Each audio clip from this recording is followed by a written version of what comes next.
The modern reader often opens ancient Near Eastern love poetry expecting romance, only to encounter descriptions that feel clinically bizarre. Take the Song of Songs. In chapter 4, a lover declares his partner's hair is like a flock of goats, and her teeth are like a flock of newly shorn ewes. This dissonance is an artifact of our own perspective. We are imposing a post-industrial urban framework onto a 10th century BCE pastoral text. Most of us live in cities and work in information or service economies. Because we lack in everyday agrarian vocabulary, we read the word goat and picture petting zoos or coarse fur, associations that counteract the romantic intent of the verse. To reach the intimacy intended by the author, we must set aside modern linguistic biases and adopt the geographic lens of the ancient Levant.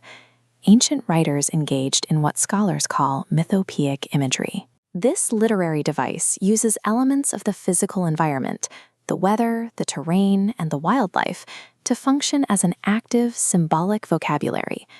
Within this environment, poets utilized a highly specialized structure known as the wasp. A wasp is an ancient Near Eastern descriptive poem that uses nature metaphors to map the physical attributes of a lover. The mechanics of the wasp require a specific mental shift. The poet does not describe the visual texture of the target. Instead, they map the dynamic attributes of the vehicle, the nature symbol, directly onto the human body. The Song of Songs utilizes the ecosystem of the ancient Near East as a dense structural metaphor. It leverages flora, fauna, and topography to articulate physical beauty and relational equality. The ancient mind viewed human biology and the surrounding ecosystem as integrated components of the same divine design for intimacy. Biblical poetry shares a distinct literary DNA with the romantic tropes of the surrounding empires. We see these frameworks in the Sumerian love songs of Shu Sin, the Egyptian Chester Beatty I papyrus, and the Ugaritic poem The Bride of the King. Across these cultures, the motifs remain consistent. Lovers engage in rapid dialogue against natural backdrops, relying on intense olfactory imagery like exotic spices and myrrh to convey attraction.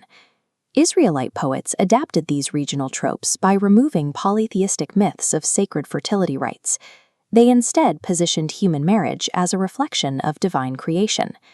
The Song of Songs represents a refinement of this regional literary tradition, tailored to deliver a precise argument about human intimacy.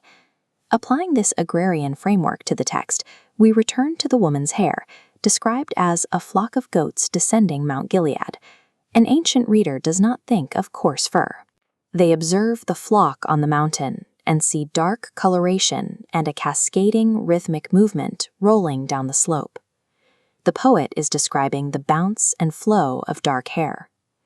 The second faunal metaphor follows this same trajectory, teeth compared to a flock of newly shorn ewes coming up from the washing.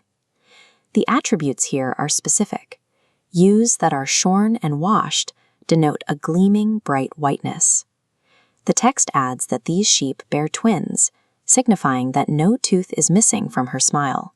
This is the wasp in action. The poet observes the vitality of pastoral life and translates those actions into physical majesty. Removing our modern urban bias reveals that these metaphors communicate a sophisticated appreciation for health and kinetic beauty.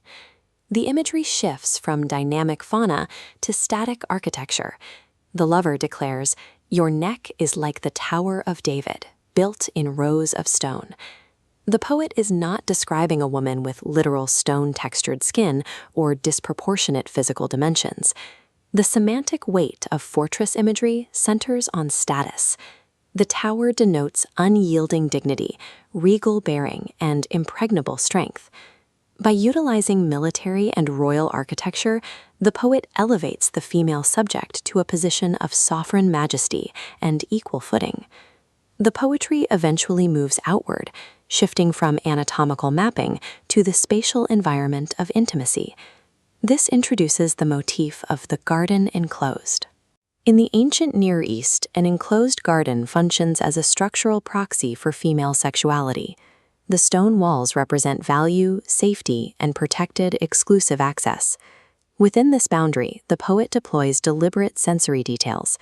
The text catalogs organic imagery, nard, saffron, cinnamon, and pomegranates, to map the intensity of physical attraction. The opening and closing of this garden corresponds directly to the dialogue and mutual consent between the lovers. Access is invited. The garden transforms the rugged agrarian landscape into a private sanctuary. It redefines human intimacy as a protected, sacred space.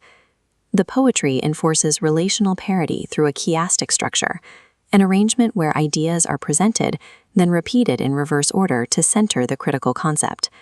This symmetry cycles between nighttime searches and joyful reunions, capturing the tension of presence and absence.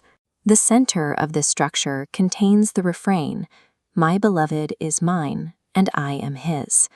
This is synonymous parallelism, a poetic technique where a single thought is repeated using different words to emphasize a point. This egalitarian focus subverts the historical reality of the era. Against the backdrop of the Solomonic harem, where relationships were dictated by power imbalances, this poem demands mutual, exclusive devotion. The structural geometry of the poetry itself forbids power imbalances. It enforces a strict theology of relational equality. Later ascetic and dualistic traditions viewed the human body and physical desire with deep suspicion, framing the material world as something to be suppressed. The Song of Songs counters this asceticism. It utilizes the beauty of the agrarian world to validate human sexuality as inherently good. The imagery of the enclosed garden connects back to the ultimate first principle of the Hebrew Bible, the Garden of Eden. The lovers' intimacy is presented as a restoration of original pre-fall harmony. To read ancient Hebrew poetry accurately, we must recognize that the ancient mind saw biology and ecology as identical texts. By mapping the human body through the geography of the ancient Levant, the wasp frames physical intimacy as an uncorrupted reflection of the original creation.